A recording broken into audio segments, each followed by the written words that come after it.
तो जोरदार तालियों के साथ में एक बार स्वागत करते हैं और एक बहुत ही जबरदस्त चर्चा रहने वाली है। सर, आज के हमारे इस कार्यक्रम का नाम है प्रवासी राजस्थान समिट।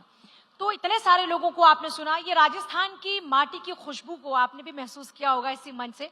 सबसे पहले उसके बारे में आप क्या कहना चाहेंगे? मूलतः हम राजस्थान से ही आते हैं और सर्वप्रथम भारत 24 ने जो ये प्रवासी राजस्थान का कार्यक्रम करके एक इतना अनूठा प्रयास किया है जो सोच से भी परे हो और राजस्थान की आन बान शान को पूरी दुनिया में आगे लेकर के जा रहा है, तो एक बार हमें भारत 24 के लिए बहुत जोरदार तालियां बजानी चाहिए। राजस्थान के जो पत्थर हैं वो पूरे देश में इमारतों को सजा रहे हैं। हमारे जयपुर के जो रत्न हैं वो पूरे विश्व में नारी शक्ति के गहने बन रहे हैं और राजस्थान के जो उद्योगपति हैं वो पूरे विश्व की आर्थिक महाशक्ति बन रहे हैं। तो इससे बड़ा योगदान राजस्थान का पूरे विश्व में क्या हो सकता है? सर, वैसे तो देश की माटी की बात होती है, लेकिन क्योंकि अब आपने जिक्र किया राजस्थान की माटी का, तो राजस्थान की माटी में ऐसा क्या है कि परिश्रम से कभी पीछे नहीं हटते और चाहे कोई भी मुश्किल आए उस मुश्किल का डटकर सामना करते हैं? क्या अलग बनाता है राजस्थान की मिट्टी में? ऐसा क्या है कि देश दुनिया में राजस्थान के लोगों को अलग बनाता है? जैसे कि सभी का ये कहना और मानना है कि परिश्रम ये हर राजस्थानी के खून में होता है, उसी प्रकार जब संसाधनों की उपलब्धता में कमी हो तो आदमी रास्ते खोजता है। राजस्थान में हम जिस मरुभूमि की बात करते हैं, जहां की धूप की हम बात करते हैं, वो धूप आज विश्व में ऊर्जा का सबसे बड़ा स्रोत बन रही है। राजस्थान में जिस प्रकार से हम लोगों के परिश्रम की बात करते हैं, तो आप देखिए कि विश्व के 100 सर्व आर्थिक महापुरुषों में से 60 पुरुष भारत के राजस्थान से आते हैं। तो परिश्रम, सादगी और विकट परिस्थितियों में भी डटकर और प्रबलता से सामना करना ये राजस्थानियों की पहचान रही है और जिससे भारत को बहुत अच्छी आर्थिक गति प्राप्त हुई है। सर, अब बात करते हैं आपकी प्रोफेशनल जर्नी की। आज आप इस मुकाम पर हैं कि बहुत सारे ऐसे युवा हैं जो आपसे कुछ सीखना चाहते हैं। तो मैं एक तो जानना चाहती हूँ कि आपका सफर कैसा रहा, और दूसरा ये जो राजस्थानी वैल्यूज हैं आपकी जर्नी में, इन्होंने आपको किस तरीके से शेप किया? तो सर्वप्रथम राजस्थानी जो वैल्यूज है उसके दो प्रमुख नींव रहती है। एक तो है अतिथि देवो भव और दूसरा है व्यवहार में प्रभाव कुशलता। कैसी भी परिस्थिति हो, मेरा हर युवा को यही संदेश रहता है कि अपना लक्ष्य निर्धारित रखो। कितनी भी विकट परिस्थिति हो, कितनी भी जटिल परेशानी हो, अपने लक्ष्य से नहीं भटकना चाहिए। हमारे जीवन के कार्य सफर में भी बहुत सारी चुनौतियों का हमने सामना किया। हर बार अनुकूलता नहीं होती थी, लेकिन अनुकूलता नहीं होने के कारण परेशान होने के बजाय अनुकूलता में प्रतिकूलता खोजना और अपने आप को उसमें कैसे कंफर्टेबल रखना कि आप अपने लक्ष्य को प्राप्त करो, इसके ऊपर आज के युवा को फोकस करना चाहिए। अच्छा, आपकी नजर में राजस्थान के लोग क्योंकि बाहर जा रहे हैं, अलग अलग सेक्टर्स में काम कर रहे हैं, अलग अलग सिटीज में काम कर रहे हैं, अपनी पहचान बना रहे हैं, तो राजस्थानीज ने इंडिया के इस बिजनेस इकोसिस्टम को किस तरह से मजबूत करने का काम किया? मारवाड़ और मेवाड़ से लेके मुंबई तक और शेखावटी और सांगानेर से लेके सिंगापुर तक राजस्थानियों ने अपना ऐसा डंका बजाया है कि आज राजस्थान एक इतना बड़ा मार्केट प्लेस बन गया है कि आपको मैं बता दूं कि 83,000 करोड़ का सालाना निर्यात एक्सपोर्ट होता है, वो सिर्फ एकमात्र राजस्थान से होता है। तो जो राजस्थान की भूमि भारत के नक्शे में सीमित होगी, पर राजस्थानियों का नाम विश्व के हर देश के नक्शे में समूहित है और सम्मान और गर्व के साथ विश्व के लोग राजस्थानियों को देखते हैं। ये हमारे लिए बहुत बड़े सौभाग्य की बात है। सर, एक बड़ा इंपॉर्टेंट क्वेश्चन है, जो ट्रेडिशनल बिजनेस वैल्यूज हैं इसको मॉडर्न एंटरप्रेन्योरशिप के साथ में सक्सेसफुली किस तरीके से जोड़ा जा रहा है, और इसे आगे बढ़ाने के लिए या सामंजस्य बिठाने के लिए क्या स्ट्रैटेजी रहती है? क्योंकि आज हालात बदल रहे हैं, वक्त बदल रहा है, युग बदल रहा है। आजकल के जितने भी एमबीए की कॉलेजेस हैं पोस्ट ग्रेजुएट की, वहां पे कोर्स चला है family business management. Family business management, इसकी जो नींव है ये हमारे राजस्थान से आती है। तो आप समझ सकते हैं कि राजस्थान के जो युवाओं की और जो हमारे बड़े बुजुर्गों की वैल्यू सिस्टम इतनी मजबूत रही है कि बड़ी बड़ी मैनेजमेंट कॉलेज भी इसको एक कोर्स की तरह पे आगे बढ़ा रही है। और जिस प्रकार से विकसितीकरण हुआ है, देश और दुनिया आगे बढ़ रही है, इसमें भी बदलाव की जरूरत है। बदलाव एकमात्र ऐसा पर्याय है जो बदलता रहता है और सदैव रहता है। तो राजस्थानी जो विचारधारा है ये युवाओं में होनी बहुत आवश्यक है और आवश्यकता के साथ साथ में व्यापारी वर्ग के अंदर में इसको आगे बढ़ाने की और भी बहुत तेजी से जरूरत है। अच्छा सर, थोड़ा माइंडसेट बदला है। वो 3 इडियट देखकर बच्चों को समझ में आया कि जो आपका मन करे, जो आपका पैशन है उसको फॉलो करो। और आप कह रहे हैं कि जो अपना फैमिली बिजनेस है उसके मैनेजमेंट को भी आजकल सिखाया जा रहा है। तो आप युवाओं से क्या कहना चाहेंगे, क्या चूज करना चाहिए? पैशन चूज करें या अपना जो उनके माता पिता ने, उनके बड़े बुजुर्गों ने जो बड़ी मेहनत से, कड़ी मेहनत से व्यापार खड़ा किया उसको संभालना चाहिए? युवाओं को जो उनके मन को अच्छा लगे और जिसको वो सम्मान रूप से अपना लक्ष्य कह सके उसे चूज करना चाहिए। लेकिन एक बात जो हमें जेसी सर ने हमेशा कही है और हमने उनकी सुनी है कि युवाओं को डिसिप्लिन में रहना बहुत जरूरी है। ये बात एक ऐसी बात है कि जब तक हम खुद डिसिप्लिन में नहीं रहेंगे तब तक ना ही हम हमारे लक्ष्य को प्राप्त कर पाएंगे, ना ही हम हमारे सोच के ऊपर कुछ प्राप्ति हासिल कर पाएंगे। तो सभी युवाओं को डिसिप्लिन रहने की सर्वाधिक आवश्यकता है। क्या खूबसूरत बात आपने कही कि पैशन को फॉलो करना हो या अपने पारिवारिक व्यापार को आगे बढ़ाना हो, सबसे इंपॉर्टेंट होता है डिसिप्लिन। इस बात के लिए एक बार जोरदार तालियां हो जाए आप सब लोगों की तरफ से। हमने कहा था आपको बहुत सारी बातें आपको सीखने को मिलेंगी। हमारे साथ जो खास मेहमान जुड़ रहे हैं उनकी तो बहुत सारी बातें आपने जानी सुनी, लेकिन मुझे लगता है जेसी सर आपके ऊपर एक किताब आनी चाहिए। वो जेसी शो हमने जो किया था वो थोड़ा कम रह गया और जानना है अभी अब अपने आप में एक किताब है। अच्छा सर, हर किसी के प्रोफेशनल एक्सपीरियंस में आप किसी ना किसी से इंस्पायर होते हैं बेसिकली, क्योंकि आप खुद राजस्थान से बिलोंग करते हैं। तो राजस्थानी एंटरप्रेन्योर की हम जब बात करते हैं, बिजनेस लीडर्स की बात करते हैं, तो आपको कभी किसी ने इंस्पायर किया क्या? वैसे पारिवारिक रूप में जब से हम छोटे रहे, हमारा जीवन काल आगे बढ़ा, हमारे स्वर्गीय दादाजी स्वर्गीय श्री ओम प्रकाश जी खेतान, जो अपने आप में एक बहुत बड़े इंडस्ट्रियलिस्ट रहे हैं, उनसे हम बहुत प्रभावित और प्रकाशित हुए हैं। और उन्होंने ही हमें समझाया कि कितनी भी विकट परिस्थितियां आए, अपने लक्ष्य से कभी मत भटको, अपने लक्ष्य को निर्धारित रखो, और यदि आप अपने लक्ष्य को निर्धारित रखोगे तो आप खुद एक रोल मॉडल के रूप में उभरोगे और देश का नेतृत्व कर सकोगे। अच्छा, आने वाले सालों में प्रवासी राजस्थानी जो हैं वो इंडिया की ग्रोथ स्टोरी में किस तरह से अपने कंट्रीब्यूशन को और ज्यादा बढ़ाएंगे? प्रवासी राजस्थानी जो है वो ऑलरेडी आज भी भारत को विकसित भारत और आत्मनिर्भर भारत बनाने के लिए बहुत ही अनूठा प्रयास कर रहे हैं हर क्षेत्र में।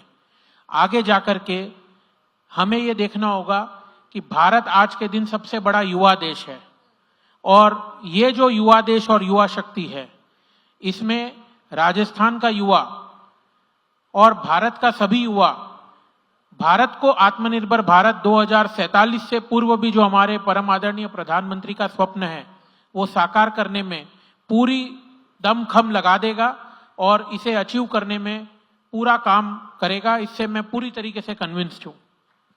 अच्छा, हमारे बीच में ये एक यंग जनरेशन भी है, हम उन्हें जेन ज़ी कहते हैं। इनके भी सर कुछ सवाल हैं आपसे, ये भी आपसे कुछ सीखना चाहते हैं, जानना चाहते हैं। बिल्कुल, मेरा सौभाग्य है। तो मैं चाहूंगी कि उनसे भी जो उनके सवाल हैं वो पूछे जाएं। Mike please. आपका क्या नाम है, क्या सवाल रहेगा आपका? जी नमस्ते अक्षत खेतान जी। मेरा नाम जायन लकड़ावाला है और मैं रिप्रेजेंट करता हूं श्री राजस्थानी सेवा संघ लॉ कॉलेज जो अंधेरी में बेस्ड है। तो मेरा सवाल आपसे ये है, क्योंकि हमारे काफ़ी सारे स्टूडेंट्स हैं एंड लॉ के जो है इट्स अक्रॉस जनरेशन्स, तो ना कि सिर्फ जेन जी बल्कि मिलेनियल्स भी हैं और काफ़ी सारे दूसरे क्षेत्रों से भी है जो लॉ को एक एज अ करियर देखते हैं। तो आपको क्या लगता है कि हमें किस चीज़ में कंसंट्रेट करना चाहिए, बिकॉज अभी जो है कि आर्टिफिशियल इंटेलिजेंस एक अपकमिंग फील्ड है, या फिर टेक है, या मैन्युफैक्चरिंग है, और हमारा योगदान कैसा रहना चाहिए जबकि हम महाराष्ट्र और गुजरात और राजस्थान जैसे क्षेत्रों में ताकि हम अव्वल आ सके। कानून एक ऐसा विषय है जो हर व्यक्ति के निजी और शारीरिक जीवन में आना जरूरी है। देश में अगर हमें देश को विकसित भारत बनाना है, आत्मनिर्भर भारत बनाना है, तो कानून का अपना एक अलग ही इसमें रोल है। युवाओं को स्वयं डिसिप्लिन्ड और कानून को किस प्रकार से और सुगम और सरल आम नागरिकों तक पहुंचाया जा सके, इसमें एक अनूठा पहल करना चाहिए। देखो, लोग कहते हैं कि ये कानून जो है ये बड़ा कड़क है, नियम बड़े सख्त हैं। ऐसा नहीं होता है। सख्ती, नरमी, ये सब आपकी सोच और विचारधारा है। कानून जो है वो आपका जीवन सुगम और सरल बनाने के लिए लाया गया है। और देश के युवाओं से, चाहे वो जैन जी हो, मिलेनियल हो, और चाहे देश के किसी भी नागरिक से मेरी एक ही रिक्वेस्ट रहती है कि वो अपने जीवन में कानून को उतारे और आम लोगों तक, जो एक देश का गांव, गरीब, किसान में रहने का वर्ग है, जहां पे आज भी लीगल सिस्टम नहीं पहुंचा है, वहां किस प्रकार से, जिस प्रकार हमारे मेघवाल जी ने बताया कि ऑल्टरनेट डिस्प्यूट रेजोल्यूशन, तो किस प्रकार से ऐसी गतिविधियां पहुंचे, इसके ऊपर सकारात्मक काम करना चाहिए। और किसी का कोई सवाल? Ma'am, I have one question. Ji. I'm Professor Shilpi from SPDT College, MBA College. So my students and I, we had a question. What makes Rajasthani a #1 entrepreneur? Because even I am from Rajasthan. So I wanted to know what is it that makes us a better entrepreneur and a #1 entrepreneur? मैं आपका जवाब हिंदी में देता हूं। आपके सवाल में आपने आपका जवाब दे दिया कि देयर इज नो शॉर्टकट। जीवन में आपको अगर नंबर 1 पहुंचना है, नंबर 1 बनना है, तो कोई बाईपास और कोई शॉर्टकट नहीं होता है। Hard work and dedication are only 2 meanings and statements that you can become number 1। And हर राजस्थानी इस चीज को समझता है, अपनाता है और इसी के द्वारा अपना जीवन का निर्वाह करता है। इसीलिए वो आज देश और दुनिया में सबसे आगे और अधिक ताकतवर बन रहा है। किसी और का कोई क्वेश्चन? कोई और सवाल पूछना चाहता है? हाँ, पूछिए।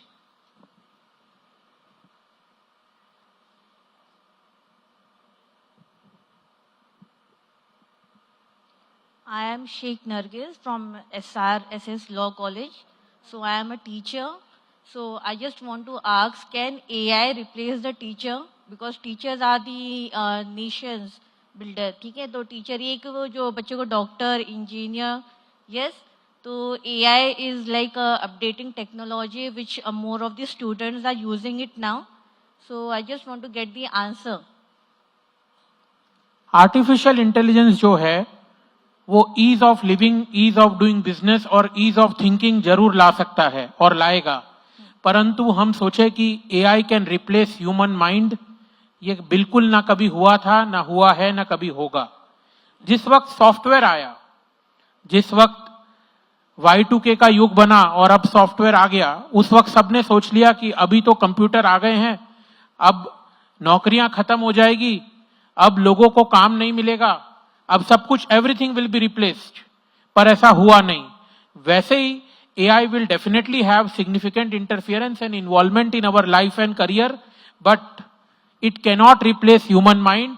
और भारत की जो शिक्षक है, जैसे आप है, उनको तो बिल्कुल एआई रिप्लेस नहीं कर सकता, क्योंकि आप जो ज्ञान देते हैं उसके साथ में जो वैल्यू सिस्टम लोगों को देते हैं वो आप ही दे सकते हैं, वो कोई एआई नहीं दे सकता है।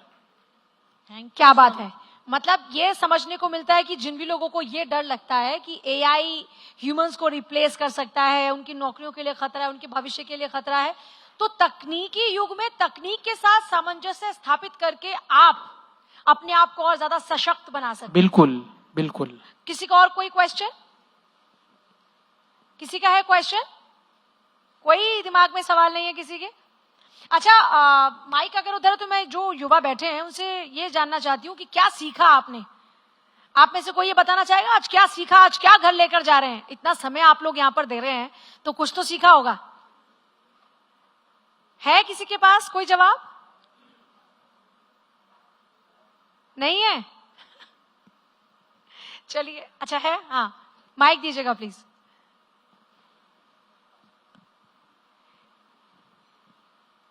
Hi, my name is Suman Singh and I represent my SRSS college, Law College.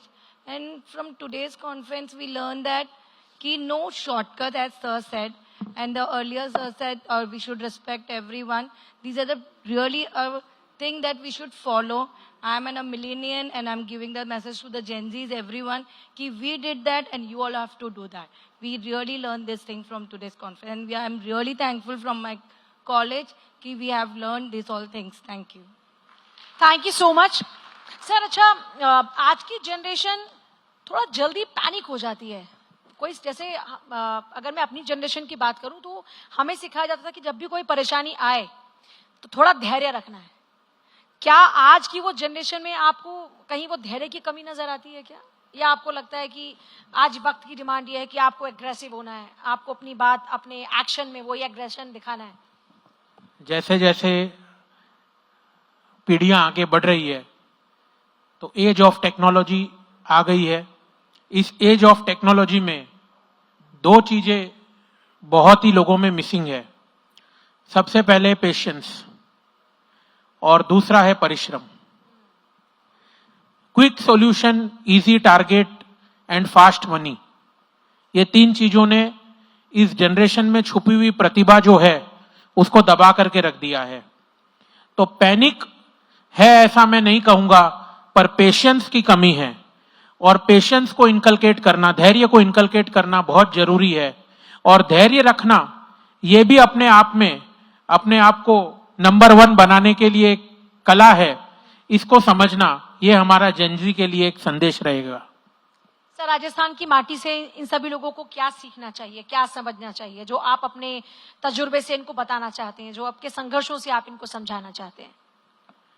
मेरा वैसे सभी को एक ही संदेश है कि जिस प्रकार से राजस्थान में ना ही कोई पानी की उपलब्धि है, ना ही इतना विकसित कारखाने रहे पूर्व काल में, उसके बावजूद राजस्थानियों ने विश्व भर में अपना नाम किया। तो हमारे पास क्या नहीं है ये नहीं सोचकर क्या है और हम क्या क्रिएट कर सकते हैं, इसको अपना लक्ष्य बना करके आगे बढ़े। सफलता हर भारत के युवा के कदमों को तक चूमेगी और उन्हें नंबर 1 बनाएगी। अपने आप में कभी भी हीन भावना ना रखे, अपने आप को सर्वशक्तिमान समझे और लक्ष्य निर्धारित रखें। यही मेरा युवाओं को संदेश है। अच्छा सर, हम जब विकसित भारत की परिकल्पना करते थे, क्योंकि आज तो हम उस परिकल्पना को साकार करने के लिए कार्य कर रहे हैं, तो उस विकसित भारत के लिए हमें किस तरह से अपनी सोच रखनी चाहिए? क्या हमें विजन अपना एक क्लियर रखते हुए दूरगामी सोच पर काम करना चाहिए, या आपको लगता है कि छोटे छोटे स्टेप लेकर आगे बढ़ना चाहिए? तो एक बड़ा लक्ष्य तो व्यक्ति का होना ही चाहिए, लेकिन उस लक्ष्य को प्राप्त करने के लिए एवरी बेबी स्टेप जिसको हम कहते हैं, हर छोटा प्रयास करना आवश्यक है। इंफ्रास्ट्रक्चर इस विकसित भारत को प्राप्त करने के लिए एक बहुत बड़ा माध्यम है। तो भारत के युवा को यह देखना चाहिए कि जैसे कि speed is equal to distance in time, तो अगर हमें हमारी गति बढ़ानी है तो किस प्रकार से हम डिस्टेंस कम करने के लिए कम टाइम में ज्यादा काम कर सके और किस प्रकार से आगे बढ़ सके। एक बात यह भी है कि आगे जाकर के इंफ्रास्ट्रक्चर एक बहुत बड़ा की प्लेयर रहने वाला है। ऑल्टरनेट मैकेनिज्म्स, हर चीज का पर्याय, एक बहुत बड़ा सोच रहने वाला है। तो इसके ऊपर भारत के युवा शक्ति को काम करने की सर्वाधिक आवश्यकता है। ठीक है सर, बहुत बहुत शुक्रिया आपका इस सार्थक बहुत चर्चा के धन्यवाद लिए। और आपका। मुझे लगता है कि बहुत कुछ आप लोगों को सीखने को मिला होगा। एक तो परिश्रम का कोई दूसरा विकल्प नहीं होता, बड़ा क्लियर है ये message. Thank you so much sir, please have your seat. तो परिश्रम का कोई विकल्प नहीं होता, आपका हार्ड वर्क आपको आपके लक्ष्य तक जरूर पहुंचाता है।